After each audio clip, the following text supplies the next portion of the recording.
Hello বন্ধুরা, আজ purple থেকে আমার একটা পার্সেল এসেছে।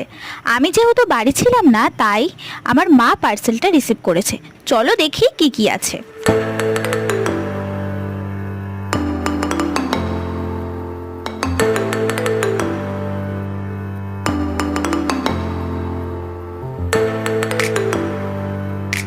নিয়েছিলাম প্লামের 10% নিয়াসিনামাইড সিরাম। সেটা ছিল একটা দারুণ প্রোডাক্ট। আর নিয়েছিলাম গুড ভাইবসের একটা ফেস ওয়াশ আর একটা টোনার। তো দুটো প্রোডাক্টই খুব সুন্দর, আগেও আমি ইউজ করেছি, আমার তো খুব ভালো লেগেছে। আর এই তিনটে প্রোডাক্ট আমি নিয়েছিলাম পার্পেল থেকে, তিনটেই খুব সুন্দর প্রোডাক্ট।